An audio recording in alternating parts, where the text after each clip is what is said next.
Beautiful game time. Yeah. Beautiful game time. Works for me. Yeah, go out, get your youth sports stuff done or whatever you got going on a Saturday. And then at 5 o'clock, you know exactly what time it is. I think 5:30, actually. 5:30 or 5:20. Well, those games are usually 5:15. Good. Whatever they are. But, the night game. The night game. It's great. On Saturday, it'll be good. Yeah, 5:15 to be official. The 1:30 game before that, Texans and Ravens. Don't sleep on that. C.J. Stroud is amazing. But, yeah, man, listen, 888-957-9570. We'll take your calls. Steve Kerr is going to join us at 5. Yeah, there might be a little bit of Warrior drama between here and there, but largely we think your minds are on the 49ers. Our minds are on the 49ers. Chances don't come any better than this. I know some people like to say that as Super Bowl or bust, Mark and Dan.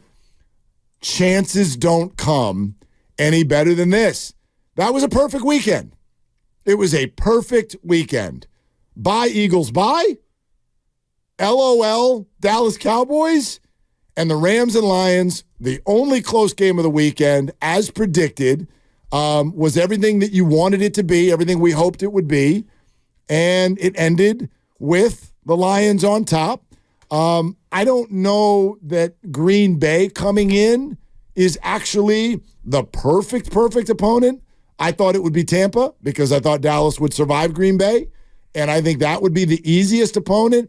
But all in all, you look at a Final Four in the NFC, the Niners have not lifted a finger yet, and they need to come out of a Final Four of the Lions, Bucks, and Packers. And chances do not come any better than this. Seriously, especially when you look at the matchups. And, Jordan Love has been great. Green Bay's been playing very well, but they have to come here, and you're coming off a week rest, and you're getting a lot of people healthy, so you'd imagine that you can scheme up some things defensively to make it a little tougher on Green Bay than what Dallas was able to do. And Dallas gets out of the way, a team that was playing really well. And the other piece is Philadelphia.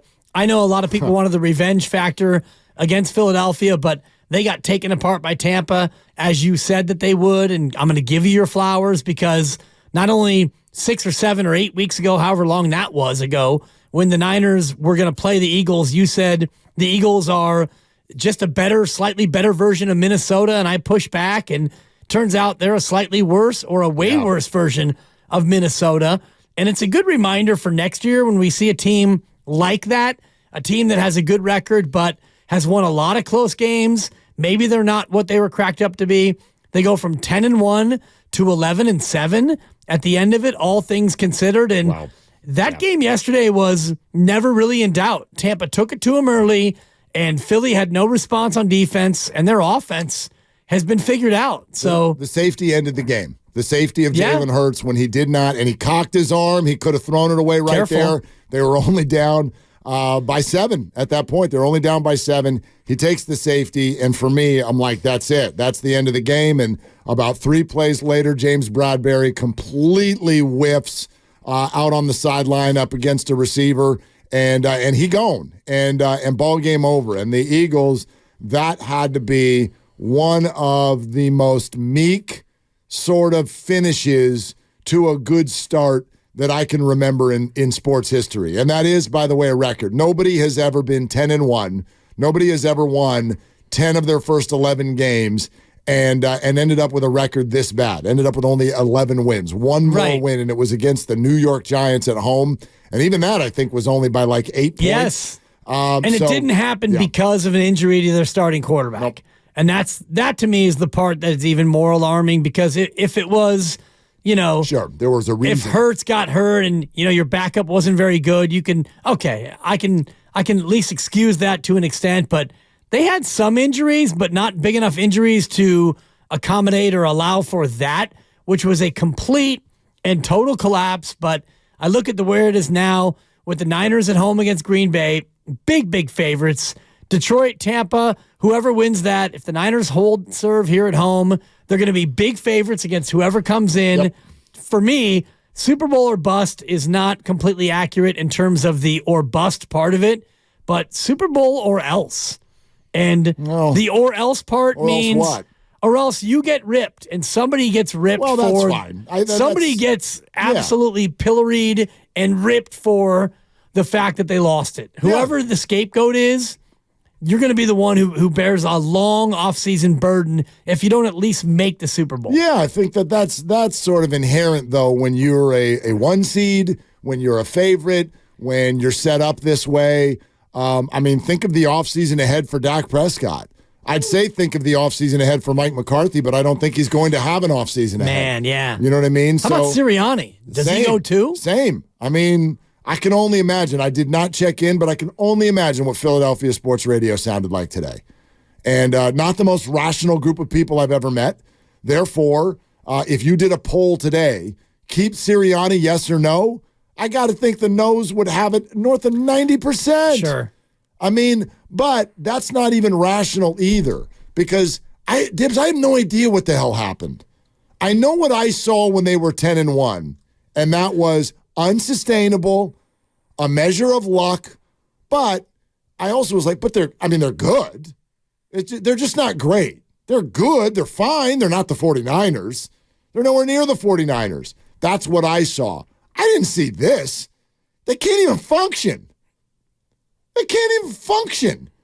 They can't even get a first down. What happened? So, obviously, when you're the head coach, that comes on you. But we're watching players scream at each other on the sideline. A lot of it is pointed at Jalen Hurts. Big Dom's not allowed out there anymore. The whole thing was a complete and total house of cards. But from afar, I have no idea what the culprit was.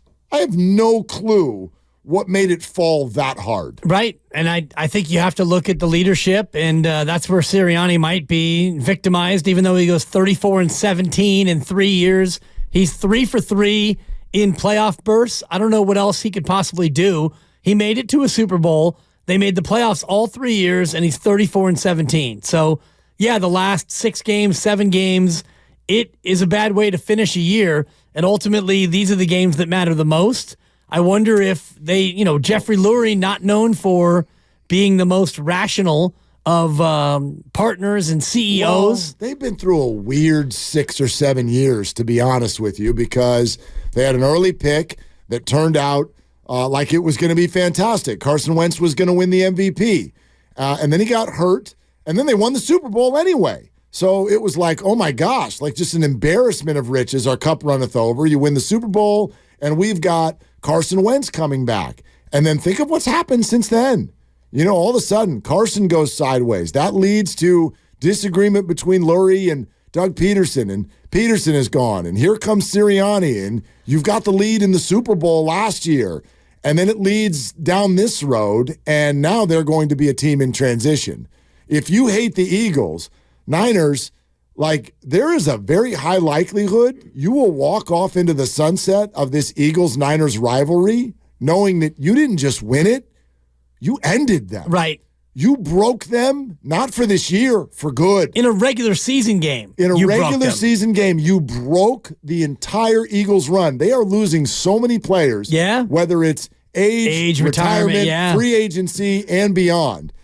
There are so many questions coming out of a team that a month ago was the freaking bee's knees, according to so many. And this is where Guru has some credence in his argument about the Niners winning 2 of the next 3. And I'm with you in terms of Saturday. We're going to focus on Saturday. Yep. You get through Saturday, then you worry about the following Sunday. And then 2 weeks after that, if you can win a game in Vegas, then you get 1, and we can talk about 2 of the next 3 and all the rest of it. But just putting that back into Guru's mind as far as what he thinks, and I'm projecting now, but Dallas is broken, Philly is broken, and the Rams quarterback is old, the Seahawks coach is gone, Arizona's a non-factor, Detroit looks like they're live. Detroit's Green Bay's got a good young quarterback. Yep. But in terms of the NFC, you don't have a lot of young, hot commodities that are coming for you. That's actually an interesting point. To think about